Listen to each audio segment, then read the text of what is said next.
विद्यार्थी मित्रांनो नमस्कार. मी doctor Bharat L Gadakh, assistant professor department of geography KRTR BH commerce AM science popularly known as a KT चंग college Nashik. विद्यार्थी मित्रांनो, सर्वप्रथम तुमचे SYBAच्या क्लास वर्गामध्ये सर्वांचे सरचे स्वागत करतो. त्यानंतर आजच्या लेक्चर सिरीजमधल्या आपला जो विषय आहे जॉग्राफी ऑफ महाराष्ट्र, त्याचा कोड आहे GG 220 जो स्पेशलचा पेपर आहे त्यातला चॅप्टर 1मध्ये आपण सध्या लेक्चर घेतो आहे. त्यातला पहिला लेक्चर आपलं झालेला आहे की ॲडमिनिस्ट्रेटिव्ह सेटअप ऑफ महाराष्ट्र. यातला राजकीय व ऐतिहासिक पार्श्वभूमी आपण मागील तासिकेमध्ये बघितलेले आहोत. या तासिकेमध्ये आपण लोकेशन ऑफ महाराष्ट्र ह्या पॉईंटला ह्या टॉपिकविषयी चर्चा करणार आहोत.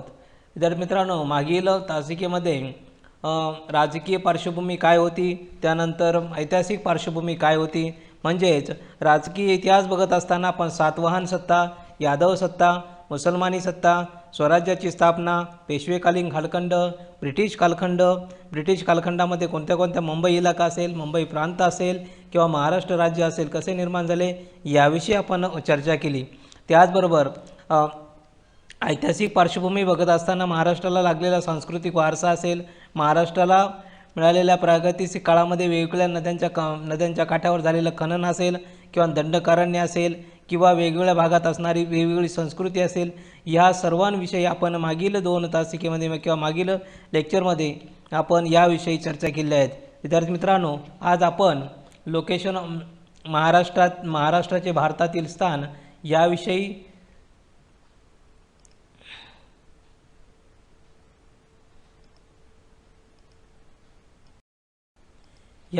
चर्चा करणार आहोत. यात आता बघा, या ठिकाणी दिलेलं आहे महाराष्ट्र. या ठिकाणी आपल्या भारतात असणारे एकूण राज्यांपैकी महाराष्ट्र एक सर्वात महत्त्वाचे राज्य आहे. याविषयी आज आपण महाराष्ट्राचे भारतातील स्थान या चर्चा करणार आहोत. प्रथम आपण बघणार आहोत की महाराष्ट्राचे भारतातील कुठले नेमके स्थान महत्त्वाचे, की आपण भारताचा नकाशा बघितल्यानंतर आपल्याला लगेच लक्षात येईल की स्थान किती महत्त्वाचं असू शकतं, की कुठल्याही. आता या स्थानाविषयी चर्चा करत असताना आपण भारत हा उत्तर गोलार्धात असून तर पूर्व गोलार्धातील आशिया खंडातील भारत हा एकमेव महत्त्वाचा असा देश आहे. आता बघा, या ठिकाणी 2 उत्तर गोलार्ध आणि दक्षिण गोलार्ध जे विषुववृत्त जे पृथ्वीच्या गोलाच्या मध्यभागून मानलेल्या रेषा आहे त्यांनी 2 भाग पडलेले, उत्तर गोलार्ध आणि दक्षिण गोलार्ध. भारत हा उत्तर गोलार्ध येतो. तशाचप्रमाणे मूळ रेखावृत्त सुद्धा उभे 2 भाग पाडते. त्याला म्हणतात पूर्वेकडचा जो भाग असलेला पूर्व गोलार्ध म्हणतात, पश्चिमेकडचा जो भाग असलेला पश्चिम गोलार्ध असेही म्हटले जातं. विद्यार्थी मित्रांनो, म्हणजेच उत्तर गोलार्धामध्ये भारत असून हा पूर्व गोलार्धातील आशिया खंडातील एक सर्वात महत्त्वाचा देश म्हणून बघितलं जातं. आता उत्तरेकडे जर गेलो आपण तर भारताच्या उत्तरेकडे हिमालय पर्वत आहे, दक्षिणेकडे गेलो तर आपल्या दक्षिणेला हिंदी महासागर सापडतो, हिंदी महासागर आहे. म्हणजेच ह्या आपल्याला असणाऱ्या हिमालय पर्वत आणि हिंदी महासागरामुळे नैसर्गिक सीमा भारतीय उपखंडाला लाभलेल्या आहेत. आणि याचाच एक आणि हिमालयाच्या दक्षिणेकडे अगदी हिंदी महासागरापर्यंत पसरलेला आशियाचा एक मोठा भूभाग आहे. म्हणजे या ठिकाणी हिमालय पर्वत आहे आणि हिमालय पर्वतापासून तर हिंदी महासागरापर्यंत पसरलेला हा मोठा असा देश आणि याला मोठा असा भूभाग, या भूभागाला म्हणून आपण त्याला सर्वात मोठा भूभाग असल्यामुळे या ठिकाणी भारतीय उपखंड असेही म्हटले आहेत. भारत हा आशिया खंडातील प्रमुख राष्ट्र आहे आणि सर्वात महत्त्वाची गोष्ट आहे की जगातील एक राष्ट्रापैकी एक प्रजासत्ताक राष्ट्र म्हणूनही भारताकडे बघितलं गेलं जातं. आता बघा की ह्या ठिकाणी भारत किंवा दक्षिण आशिया देशांनी एक संघटना स्थापन केली आहे. त्या संघटनेचं नाव आहे सार्क. किंवा त्या सार्क संघटनेमध्ये कोणकोणते देश सहभागी होतात, त्यातला पहिला देश येतो भारत, पाकिस्तान, बांगलादेश, श्रीलंका, भूटान, नेपाळ, माली किंवा मालदीव. या सर्वांनी मिळून तयार होणाऱ्या प्रदेशाला आपण काय म्हणतो, दक्षिण आशिया. आता ह्या दक्षिण आशिया या देशांची एक संघटना आहे. त्या संघटनेला म्हणतात सार्क किंवा सार्क. आता SAARC. आता सार्कचा लॉंग फॉर्म काय आहे, South Asian Association for Regional Cooperation. म्हणजेच सार्कचा हा लॉंग फॉर्म झाला South Asian Association for Regional Cooperation. असे ह्या सर्वांची मिळून एक संघटना आहे थोडक्यात. आता बघा ह्या सर्व बघितल्यानंतर हा काल बघितल्यानंतर आता या भारतातील 29 घटक राज्यापैकी महाराष्ट्र हे महाराष्ट्र एक घटक राज्य आहे. या महाराष्ट्र भारताच्या मध्यवर्ती भागामध्ये या ठिकाणी आपल्याला दिसून येईल. आणि सर्वात महत्त्वाची गोष्ट आहे की महाराष्ट्र मध्यवर्ती जरी असले तरी उत्तर भारत आणि दक्षिण भारतास एकत्रित आणणारी अशी विशाल अशी भूमी आहे. म्हणून महाराष्ट्राला भारतामध्ये महत्त्वाचे स्थान मानले जाते. म्हणजे उत्तर भारत आणि दक्षिण भारतास जोडणारी अशी विशाल भूमी आणि जी आर्थिकदृष्ट्या असेल किंवा नैसर्गिकदृष्ट्या असेल किंवा साधन संपत्तीच्या दृष्टिकोनातून असेल तर ही महाराष्ट्राला भारतामध्ये अतिशय महत्त्वाचं स्थान दिलं आहे. म्हणजेच आता जर विचार केला तर दक्षिण आशियाच्या क्षेत्रफळापैकी म्हणजे एकूण क्षेत्रफळाचा जर आपण विचार केला तर बहुतांशी भाग हा 98% भाग हा दक्षिण आशियातला म्हणजे दक्षिण साऊथ एशियाचा जो भाग आहे त्यातला बराचसा भाग जवळजवळ 98% भाग हा भारताने व्यापलेला असल्यामुळे त्याला भारतीय उपखंड असेही म्हटले गेले आहेत. मित्रांनो, यानंतर आपण पुढे जाणार आहोत की भारताचा अक्षवृत्तीय व रेखावृत्तीय विस्तार. आता बघा आपण महाराष्ट्राचा भूगोल शिकता आपल्याला भारताचा भूगोलसुद्धा अभ्यासावा लागतो. कारण महाराष्ट्राचं स्थान भारताच्या किती महत्त्वाचं याचाही विचार आपल्याला करावा लागतो. अक्षवृत्तीय व रेखावृत्तीय. आता अक्षवृत्त म्हणजे काय हे तुम्हाला सर्वांना माहिती आहे. अक्षवृत्त म्हणजे काय तर अक्षवृत्त म्हणजे पृथ्वीगोलावरील काल्पनिक रेषांना म्हणजे आडव्या असतील तर ह्या काल्पनिक रेषा त्या दोन प्रकारच्या असतात. एक आडव्या असतात आणि एक उभ्या असतात. पृथ्वीगोलावर त्या आडव्या काल्पनिक रेषांना आपण काय म्हणतो अक्षवृत्त म्हणतो. तर पृथ्वीगोलावर त्या उभ्या किंवा काल्पनिक रेषांना आपण काय म्हणतो तर रेखावृत्त म्हणतो. आता हे रेखावृत्त सांगत असताना किंवा अक्षवृत्तीय किंवा रेखावृत्तीय विस्तार सांगत असताना सर्वप्रथम हा भारत आशिया खंडातील एक प्रमुख राष्ट्र जगातील सर्वात मोठा प्रजासत्ताक राष्ट्र म्हणून आपण बघत असतो. आता बघा आता आपल्याला प्रथम बघायचं आहे की अक्षवृत्तीय विस्तार कसा आहे. भारताचा अक्षवृत्तीय विस्तार बघत असताना आपल्याला आपण पहिलं कन्याकुमारीचं जे टोक दिलं आहे त्या ठिकाणी जाऊया किंवा भारतातलं सर्वात महत्त्वाचं दक्षिणेकडचं जे टोक आहे त्याला इंदिरा पॉईंट असं म्हटलं जातं. या इंदिरा पॉईंटच्या त्या ठिकाणी गेल्यानंतर त्या ठिकाणी भारताचा अक्षवृत्तीय विस्तार सुरू होतो. आता बघा मगाशी मी तुम्हाला सांगितल्याप्रमाणे भारत हा उत्तर गोलार्धात आहे. आता अक्षवृत्तीय विचार करत असताना आपल्याला पहिलं प्रथम उत्तर गोलार्धाचा विचार करायचा. आता उत्तर गोलार्ध भारताच्या दक्षिणेक बाजूला गेल्यानंतर म्हणजे विषुववृत्ताच्या वर थोडंसं उत्तरेला आल्यानंतर ज्या ठिकाणी भारताच्या भूमीची सुरुवात होते त्या ठिकाणी आपण अक्षांश मोजायला सुरुवात करतो. म्हणजे त्या ठिकाणी आपला अक्षांश दिलं आहे 8:04:28 उत्तर अक्षांश असं म्हणायचं. 8:04:28 उत्तर. आता हे इथून गेल्यानंतर आपण तसंच त्याचा विस्तार कुठपर्यंत आहे तर त्याचा विस्तार आहे की जम्मू काश्मीरच्या शेवटच्या टोकापर्यंत. तो कुठपर्यंत त्याचा कुठला आहे तर त्या ठिकाणी आहे 37:06:53 उत्तर अक्षांश. हा झाला त्याचा अक्षवृत्तीय विस्तार. कुणाचा भारताचा मुख्य भूप्रदेशाचा अक्षवृत्तीय विस्तार 8:04:28 ते 37:06:53 असा हा झाला भारताचा अक्षवृत्तीय विस्तार. आता आपण रेखावृत्तीय विस्तार बघणार आहोत. आता रेखावृत्तीय विस्तार बघत असताना आपल्याला माहिती आहे की रेखावृत्त म्हणजे काय तर उभ्या असणाऱ्या म्हणजे पृथ्वीगोलावरती उभ्या असणाऱ्या रेषांना आपण काय म्हणतो रेखावृत्त असं म्हणतो. आता रेखावृत्ताचा विस्तार करत असताना आपल्याला पहिल्यांदा बघायचं आहे की पश्चिमेकडे जायचं. पश्चिमेकडे गेल्यानंतर सर्वप्रथम की 68:07:33 पूर्व रेखांश इथून सुरुवात होते भारताची. आता इथून सुरुवात झाल्यानंतर त्यानंतर तिची कुठपर्यंत संपते तर ते संपतं 97:24:47 इथपर्यंत भारताचा रेखावृत्तीय विस्तार आपल्याला दिसून येईल. म्हणजे भारताचा रेखावृत्तीय विस्तार बघत असताना आपल्याला 68 ते 97 इतक्या दरम्यानचा जो भूभाग आहे हा रेखावृत्ती. आता बघा एका चौकोनामध्ये बरोबर बसले म्हणजे असा हा भारताचा अक्षवृत्तीय व रेखावृत्तीय विस्तार स्पष्ट करायचा असतो.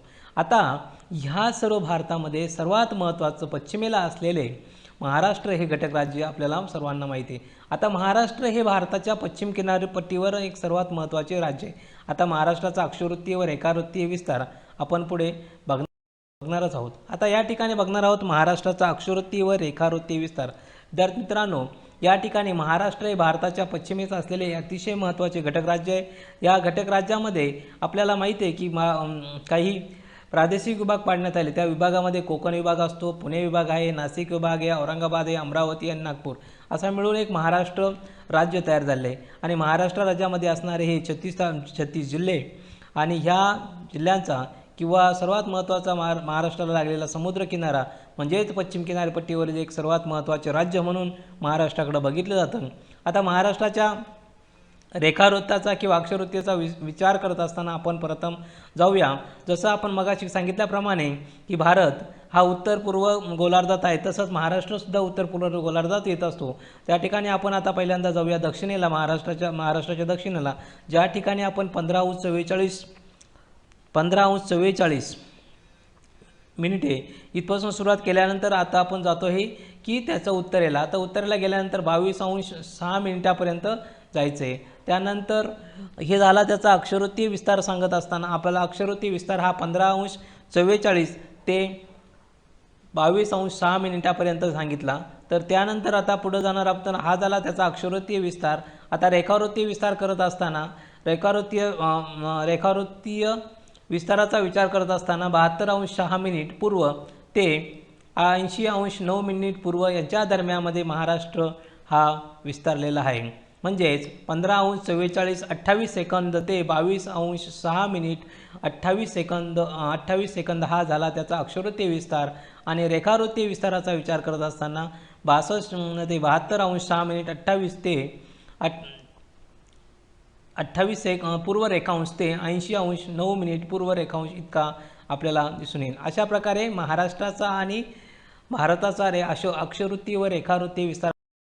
आता यानंतर आपण पुढे जाणार आहे की आकाराच्या बाबतीमध्ये विचार करत असताना प्रथम आपल्याला भारताचा आकाराचा विचार करायचा आहे. आशिया खंडामध्ये द्विकल्पीयपैकी आशिया खंडात असलेल्या 3 द्वीपकल्प. आता द्वीपकल्प म्हणजे काय, तर द्वीपकल्प ह्या शब्दाचा अर्थ असा होतो की जो भूभाग असेल त्याच्या 3ही बाजूनं पाणी असेल आणि एका बाजूनं जमीन असेल तर त्याला आपण काय म्हणतो, द्वीपकल्प. म्हणजे आशिया खंडामध्ये असलेल्या 3 द्वीपकल्पापैकी म्हणजे सौदी अरेबिया, भारत व इंडो चायना यामध्ये भारत एक सर्वात मोठे महत्त्वाचे द्वीपकल्प मानले जाते. द्वीपकल्पाचे दक्षिणी टोक हे हिंदी महासागराच्या बाजूस आहेत. आता बघा, एक दक्षिणेकडे द्वीपकल्पाचे आपले टोक जे गेले आहे ते हिंदी महासागराच्या बाजूस गेलेलं आहे. आता भारतीय द्वीपकल्पाचा एक भाग म्हणजेच महाराष्ट्र पठार किंवा त्याला आपण म्हणतो डेक्कन ट्रॅप किंवा दख्खनचे पठार. हे दख्खनचे पठार महत्त्वाचा पार्ट ह्या ठिकाणी या द्वीपकल्पामध्ये येतो. म्हणजेच आता बघा, आता हे झालं महाराष्ट्राच्या बाबतीत किंवा भारताच्या बाबतीत. आता महाराष्ट्राचा सर्वसाधारण त्रिकोणाकृती असून दक्षिणेकडे चिंचोळा होत गेला आहे बघा, उत्तरेकडे रुंद होत गेला आहे, त्याचा पाया कोकणात तर त्याचा निमुळत टोक पूर्वेस गोंदियाकडे गेलेला आहे. म्हणजे आता बघा, या महाराष्ट्राचा सर्वसाधारण विचार करत असताना त्याचा त्रिकोणाकृती आकार आहे, दक्षिणेकडे चिंचोळाकृती, उत्तरेकडे रुंद होत गेलेला आहे, त्याचा पाया कोकणात, त्याचे निमुळते टोक पूर्व गोंदियाकडे होत गेले. हे झालं. आता भारताचा लांबी, रुंदी आणि क्षेत्रफळ याचाही आपण विचार करणार आहोत. विद्यार्थी मित्रांनो, भारताच्या लांबी, रुंदी आणि क्षेत्रफळाचा विचार करत असताना सर्वप्रथम विचार करणार आहोत की भारताचा उत्तर ते दक्षिण अंतर किती आहे. आता हे उत्तर ते दक्षिण अंतर मोजायचं असेल तर ते किती आहे, 3214 किलोमीटर आपल्याला दिसून येईल. म्हणजे भारताची उत्तर दक्षिण लांबी काश्मीरच्या उत्तर सीमेपासून दक्षिणी कन्याकुमारीपर्यंत 3214 किलोमीटर इतकी आहे. त्यानंतर आपण आता पुढचा विचार करणार आहोत. पूर्व म्हणजे पूर्व पश्चिम असणारी किती ती 2933 किलोमीटर.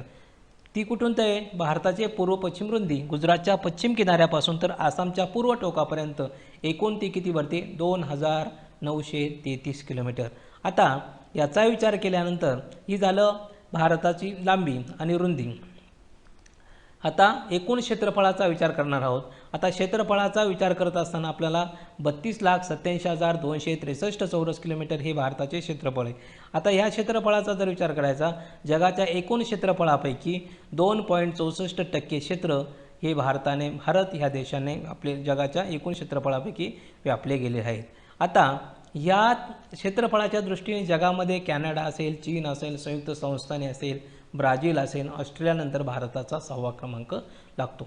अशा प्रकारे याच्यामध्ये आपण काही बघितलं की भारताची लांबी, रुंदी म्हणजे उत्तर व दक्षिण असणारी लांबी, पूर्व आणि पश्चिम असणारी रुंदी, तसेच भारताचे असणारे क्षेत्रफळ, त्यानंतर भारताचा कितवा क्रमांक लागतो हे आपण यामध्ये. आता यानंतर आपण पुढे जाणार आहोत की महाराष्ट्राची लांबी, रुंदी आणि क्षेत्रफळ. आता महाराष्ट्राच्या लांबी, रुंदी, क्षेत्रफळाचा विचार करत असताना आपल्याला प्रथम पश्चिमेस अरबी समुद्रापासून पूर्व घाटापर्यंत महाराष्ट्र पसरलेला आहे. म्हणजे बघा, पश्चिमेस असणारा अरबी समुद्र तर पूर्वेस असणारा पूर्व घाटापर्यंत महाराष्ट्र पसरलेला आहे हे आपल्याला दिसून येईल. आता याची लांबी किती आहे, तर याची लांबी आहे 800 किलोमीटर. म्हणजेच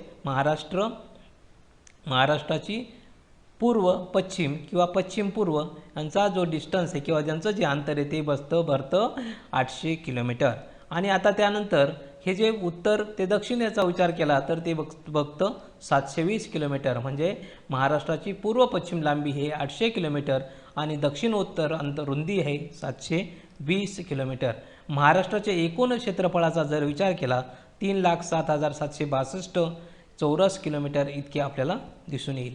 आता क्षेत्रफळाच्या दृष्टीने जर भारतामध्ये जर महाराष्ट्राचा विचार केला तर मध्य प्रदेशाचं क्षेत्रफळ आहे 4,43,446 चौरस किलोमीटर, तर राजस्थानचे क्षेत्रफळ आहे 3,42,239 चौरस किलोमीटर.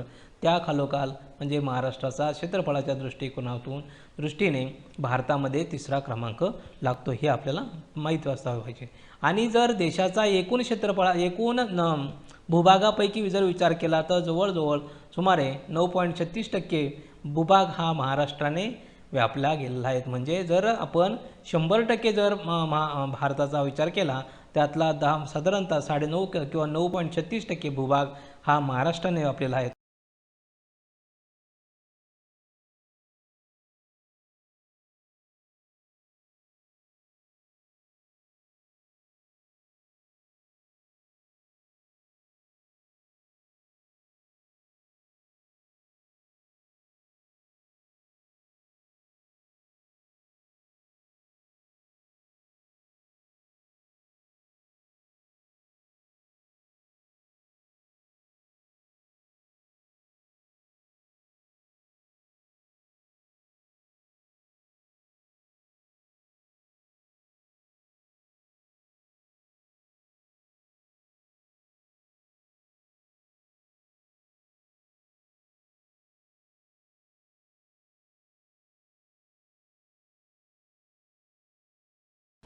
अशा प्रकारे विद्यार्थी मित्रांनो, महाराष्ट्राचे भारतातील स्थान यामध्ये आपण भारत आणि भारताचा अक्षरवृत्ती व रेखावृत्ती विस्तार, महाराष्ट्राचा अक्षरवृत्ती व रेखावृत्ती विस्तार, भारताचा आकार, त्यानंतर महाराष्ट्र व महाराष्ट्राचा आकार, भारताची लांबी, रुंदी आणि क्षेत्रफळ, महाराष्ट्राची लांबी आणि रुंदी क्षेत्रफळ,